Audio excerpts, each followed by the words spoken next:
큐티 가족 여러분 안녕하세요. 오늘도 새로운 하루가 시작되었습니다. 오늘도 말씀으로 시작하는 여러분들을 사랑하고 축복합니다. 오늘의 말씀을 같이 함께 또 기도한 후에 나누도록 하겠습니다. 잠시 기도하겠습니다. 하나님 아버지 감사합니다. 오늘도 새날을 맞아서 아버지 하나님을 향한 우리의 마음을 드리며 또 하나님의 음성을 기대하며 하나님의 뜻을 바라보며 함께 말씀을 나누려고 합니다. 주의 말씀이 내 발의 등이 되게 하시고 내 길에 빛을 보이는 빛이 되게 하옵소서. 예수님 이름으로 기도드렸습니다. 아멘. 오늘 하나님의 말씀은 창세기 37장 1절에서 17절입니다. 창세기 37장 1절에서 17절 말씀 제가 봉독해 드리겠습니다. 야곱이 가나안 땅 곧 그의 아버지가 거류하던 땅에 거주하였으니 야곱의 족보는 이러하니라. 요셉이 17세의 소년으로서 그의 형들과 함께 양을 칠 때에 그의 아버지의 아들 비라와 실바의 아들들과 더불어 함께 있었더니 그가 그들의 잘못을 아버지에게 말하였더라. 요셉은 노년에 얻은 아들이므로 이스라엘이 여러 아들들보다 그를 더 사랑하므로 그를 위하여 채색옷을 지었더니 그의 형들이 아버지가 형들보다 그를 더 사랑함을 보고 그를 미워하여 그에게 편안하라 말할 수 없었더라. 요셉이 꿈을 꾸고 자기 형들에게 말하매 그들이 그를 더욱 미워하였더라. 요셉이 그들에게 이르되 청하건대 내가 꾼 꿈을 들으시오. 우리가 밭에서 곡식단을 묶더니 내 단은 일어서고 당신들의 단은 내 단을 둘러서서 절하더이다. 그의 형들이 그에게 이르되 네가 참으로 우리의 왕이 되겠느냐 참으로 우리를 다스리게 되겠느냐 하고 그의 꿈과 그의 말로 말미암아 그를 더욱 미워하더니 요셉이 다시 꿈을 꾸고 그의 형들에게 말하여 이르되 내가 또 꿈을 꾼즉 해와 달과 열한 별이 내게 절하더이다 하니라. 그가 그의 꿈을 아버지와 형들에게 말하매 아버지가 그를 꾸짖고 그에게 이르되 네가 꾼 꿈이 무엇이냐? 나와 내 어머니와 내 형들이 참으로 가서 땅에 엎드려 내게 절하겠느냐? 그의 형들은 시기하되 그의 아버지는 그 말을 간직해 두었더라. 그의 형들이 세겜에 가서 아버지의 양떼를 칠 때에 이스라엘이 요셉에게 이르되 내 형들이 세겜에서 양을 치지 아니하였느냐? 너를 그들에게 보내리라. 요셉이 아버지에게 대답하되 내가 그리하겠나이다. 이스라엘이 그에게 이르되 가서 내 형들과 양떼가 다 잘 있는지를 보고 돌아와 내게 말하라 하고 그를 헤브론 골짜기에 보내니 그가 세겜으로 가니라.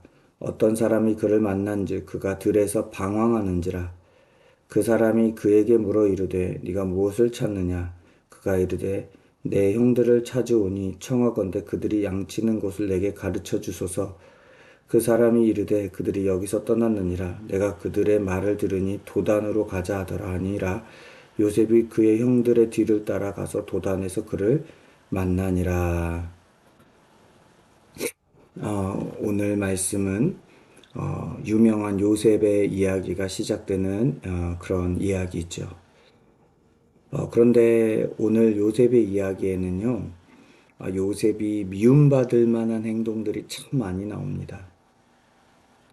오늘 본문에 보니까 요셉이 3절에 노년에 이 요셉을 얻어서 그를 더 다른 형제들보다 더 사랑함으로 그에게 채색 옷을 입혔다고 이야기를 합니다. 12명의 아들 그리고 1명의 딸이 있었는데 야곱이 그 12명의 아들 1명의 딸들 중에서 가장 사랑했던 아들이 요셉이었다라는 거죠. 왜 그랬냐면 너무도 사랑했던 라헬을 통해서 얻은 아들이었기 때문입니다. 그런 아들에게 당시 귀족들, 왕족들이나 입던 옷, 채색 옷을 입혀주는 것은 형제들이 질투할 만한 그런 상황이죠. 거기에다가 2절에 보니까 요셉이 형들의 잘못을 아버지에게 말했다고 얘기합니다. 아버지에게 형들의 뭔가 문제가 있으면 쪼르르 달려가서 고자질을 하는 거죠. 그 형제들이 요셉을 사랑할래야 사랑할 수가 없습니다. 이어서 5절부터 요셉의 꿈이 나옵니다. 그런데 요셉의 꿈 얘기가 가만히 들어보니까 형제들이 요셉을 섬길 것 같은 꿈입니다. 그러니 형제들이 요셉을 더욱 미워합니다. 여러분, 요셉의 모습 속에서 하나님께 쓰임받을 만한 모습은 한 가지도 없습니다.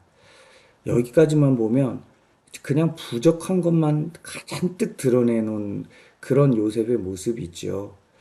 그런데 12절 이하에 보면 요셉에게 아주 귀한 모습이 하나가 나옵니다. 이제 형들이 세겜이라는 지역에서 아버지의 양떼를 치고 있을 때 아버지가 세겜으로 요셉에게 심부름을 보내게 됩니다. 근데 요셉이 아버지의 말을 듣고 어떻게 성경에서 표현하고 있냐면 아버지가 신부를 보내니까 그리하겠나이다 라고 이야기를 합니다. 요셉이 고자질을 하고 부족한 모습을 하고 또 상황적으로도 형들에게 미움받을 만한 모습들이 있었어도 요셉이 정말 중요한 모습이 있었는데 그건 아버지에게 부모에게 이렇게 순종할 줄 알았던 것이죠. 이 아버지 부모에게 순종하는 모습은 더 나아가서 하나님께 순종하는 모습으로도 볼 수 있겠습니다. 그러니 나중에 요셉이 보디발의 집에 있을 때 내가 어찌 하나님께 득죄하리요 하면서 하나님 앞에만 순종하려는 모습 보였죠. 하나님 아버지께 또 아버지께 그렇게 순종하는 그 말씀 앞에 순종하는 자세, 이것이 요셉의 너무나도 귀한 자세인 것 같습니다. 요셉이 아버지가 세겜으로 보내는데 세겜까지 다 갔는데 그곳에 형들이 없는 거예요. 근데 지나가는 사람이 있어서 우리 형들 못 봤냐고 물어보니까 우리 형들이 도단까지 갔다는 거예요. 그러면 장소를 이동했다는 거죠. 요셉은 아버지가 형들을 만나서 심부름을 하고 오라고 한 그 말, 세겜을 가는 게 중요한 게 아니라 형들을 만나서 심부름을 하는 게 중요하잖아요. 그래서 전혀 다른 장소까지 도단까지 가가지고 형들을 만났다고 오늘 마지막 절에서 이야기를 하고 있습니다. 그러니까 그냥 형식적인 순종이 아니라 온전한 순종, 온전한 반응을 하고 있었다라는 것이죠.